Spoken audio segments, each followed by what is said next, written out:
Sigma ആയതുകൊണ്ട് ഞാൻ LGBTQ support ചെയ്യില്ല. അപ്പൊ എന്തുകൊണ്ടാന്ന് ചോദിച്ചാൽ അതെനിക്കറിയില്ല, ഞാൻ സിഗ്മയാ.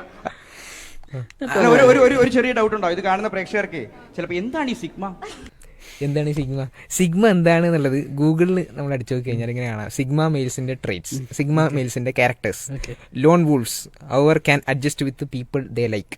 ലോൺ വൂൾസ് ആണ് അവർ, ഒറ്റ കൊമ്പന്മാരായിരിക്കും. അവരെന്താണ് എല്ലാവരുടെ കൂടെയും അഡ്ജസ്റ്റ് ചെയ്ത് പോകാൻ.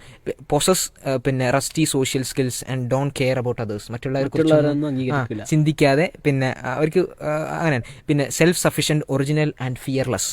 പിന്നെ self aware, responsible and critical thinkers. ഈ സിഗ്മകളായെന്ന് പറഞ്ഞ് നടക്കുന്ന ആൾക്കാരുണ്ടല്ലോ, അവരാലോചിച്ചോ നിങ്ങളിത് കാണോ എന്നാണ് ആലോചിക്കുക. പിന്നെ good listeners, team leaders, easy going. ഈ സിഗ്മ എന്ന് പറഞ്ഞ സാധനം ബേസിക്കലി ഇത് വരാൻ കാരണം എന്താണെന്ന് വെച്ച് കഴിഞ്ഞാൽ ഈ സോഷ്യൽ മീഡിയ വന്ന സമയത്ത്, സോഷ്യൽ മീഡിയയിൽ ഈ വോക്ക് സാധനങ്ങൾ ഭയങ്കരമായിട്ട് കൂടുതൽ വന്ന സമയത്ത്, അതായത് പിന്നെ ഈ ഫെമിനിസവും അതൊക്കെ വോക്കിസം ഭയങ്കരമായിട്ട് അങ്ങോട്ട് കയറിയപ്പോൾ മെനിനിസം എന്ന് പറഞ്ഞ സാധനം ഇപ്പുറത്ത് വന്നു. അതായത് നിങ്ങൾ ഫെമിനിസം പറയുന്നത് ഞങ്ങൾക്ക് മെനിനിസം പറയാണ്ട്, ഞങ്ങൾക്ക് ഞങ്ങളുടെ ഭാഗം പറയാണ്ട്.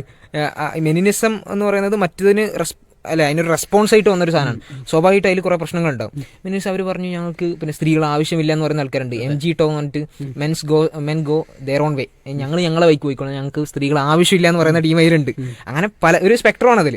അപ്പം അതിൽ പിന്നെ നമ്മളിങ്ങനെ നോക്കുകയാണെങ്കിൽ ഒരുപാട് പ്രശ്നങ്ങളെ ഉണ്ടാവാം, പക്ഷെ അത് ഉണ്ടാക്കിയൊരു ഇമ്പാക്റ്റ് ഉണ്ട്. അതായത് ഈ ഫെമിനിസം പറഞ്ഞ് ഇങ്ങനെ വോക്കീസ് ഇങ്ങനെ അടിച്ചടിച്ച് കയറ്റുന്ന സമയത്ത് ഇവർ മാറി എന്ന് പറഞ്ഞു ഇതൊന്നും അല്ല നടക്കേണ്ടത്, നിങ്ങളിങ്ങനെ പിന്നെ അലഞ്ഞിരിഞ്ഞ് നടന്നാൽ പോരാ, അല്ലെങ്കിൽ ഇവർ ഈ കാണിക്കുന്ന ഇവരുടെ ശരീര ഭംഗിയും ഇതൊക്കെ കാണിച്ച് നടക്കുന്ന അവർ പറയുന്ന ഒരു ഫെമിനിസം ഉണ്ടല്ലോ, അതും നോക്കി നടക്കണ്ടല്ല. നമുക്കൊരു ലക്ഷ്യമുണ്ട്, നമുക്കൊരു കരിയർ ഉണ്ട്, നമുക്കത് പിന്നെ അല്ലേ അത് അച്ചീവ് ചെയ്യണം. അങ്ങനെയുള്ള ഒരു മെസ്സേജ് കൊടുത്തിട്ടാണ് ഈ പറഞ്ഞ ഒരു അപ്പുറത്തെ സൈഡിൽ നിന്ന് ഇത് പൊങ്ങി വന്നത്. അവരാണ് പിന്നെ സിഗ്മകളാണ്, ഞങ്ങൾക്ക് നിങ്ങളുടെ ആവശ്യമില്ല, നിങ്ങൾ പറയുന്ന ഡിസ്ട്രാക്ഷൻസ് നമുക്ക് ആവശ്യമില്ല എന്ന് പറഞ്ഞാണ് സിഗ്മകൾ പൊങ്ങി വന്നത്.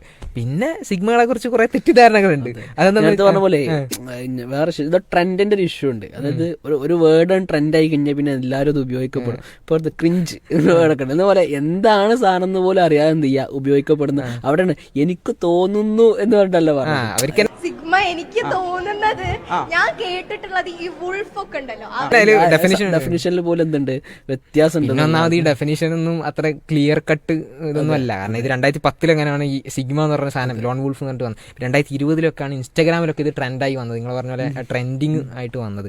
പിന്നെ ഇതിൽ സിഗ്മ പിന്നെ ചിഗ്മയായി ചുഗ്മയായി അങ്ങനെയാണ് പോവുകയാണ്. അപ്പോൾ ഇതിൽ ആക്ച്വലി മനസ്സിലാക്കേണ്ടതെന്ന് വെച്ച് കഴിഞ്ഞാൽ സിഗ്മ എന്ന് പറഞ്ഞു കഴിഞ്ഞാൽ അത് പിന്നെ ഈ അടുത്ത് നമ്മളൊരു കേരളത്തിൽ തന്നെ മില്യൺ കണക്കിന് ഫോളോവേഴ്സുള്ള ഒരു യൂട്യൂബർ, അയാൾ പിന്നെ എല്ലാ വീഡിയോസിലും വന്നിട്ട് ഞാൻ സിഗ്മയാണ്, ഞാൻ നിങ്ങളുടെ കൂടെയാണെന്ന് പറഞ്ഞിട്ട് ഇപ്പം ഈ അടുത്ത് അയാൾ എൻഗേജ്മെൻറ്റ് പറഞ്ഞു. അപ്പോൾ പറഞ്ഞു നിങ്ങളെ സിഗ്മ ഗ്രൂപ്പിൽ ഞങ്ങൾ ഔട്ടാക്കിയിരിക്കുന്നു. ഈ സിഗ്മ എന്ന് പറഞ്ഞു കഴിഞ്ഞാൽ അവർക്ക് പിന്നെ എന്താണ് പറയുക, സ്ത്രീകളെ കാണാൻ അല്ലെ അവരിഷ്ടമല്ലാത്ത ആൾക്കാർ എന്നല്ല ഉദ്ദേശിക്കുന്നത്. സിഗ്മ എന്ന് പറഞ്ഞു കഴിഞ്ഞാൽ അവർക്ക് പൊസസീവ് ആയിരിക്കും. നമ്മൾ ഈ പിന്നെ ഇസ്ലാമിലൊക്കെ ഈ ഹീറത്ത് എന്നിട്ടൊരു സാധനം പറയുമല്ലോ, അതായത് നമ്മളുടെ വൈഫ് അല്ലെങ്കിൽ നമ്മുടെ സിസ്റ്റർ, നമ്മുടെ മദർ അല്ലെ നമ്മുടെ ഉമ്മ, നമ്മുടെ ഭാര്യ, അവർ പിന്നെ എന്താ പറയുക ഒരു ഷോർട്ട് ഡ്രസ് ഇട്ട് പോവുക അല്ലെങ്കിൽ അവരൊരു ഔറത്ത് കാണിച്ച് നടക്കുക എന്ന് പറഞ്ഞു കഴിഞ്ഞാൽ അതിലൊരു പിന്നെ അതൊരു പ്രശ്നമാണെന്ന് ഉള്ളത് അല്ലെ, ഹീറത്ത് വേണം എന്നാണ് ഇസ്ലാം പറയുന്നത്. യെസ്, നമുക്കൊരു ആത്മാഭിമാനം എന്നൊക്കെ, നമുക്ക് എങ്ങനെയാണ് അതിന്റെ മലയാളം പറയാനറിയില്ല, ആ രീതിയിലാണ് പറയാറുള്ളത്. അത് വേണമെങ്കിൽ സിഗ്മനെ അങ്ങനെ വേണമെങ്കിൽ വ്യാഖ്യാനിക്കാം ഒരു സൈഡിൽ, എന്റെ സ്പെക്ട്രത്തിൽ ഏതെങ്കിലും ഒരു ഭാഗം. അതല്ലാണ്ട് പിന്നെ സ്ത്രീകളെ ഞങ്ങൾക്ക് വേണ്ട, ഞങ്ങൾക്ക് പെണ്ണുങ്ങൾ വേണ്ടെന്ന് പറയുന്ന ടീം മാത്രമൊന്നും അല്ല അത്.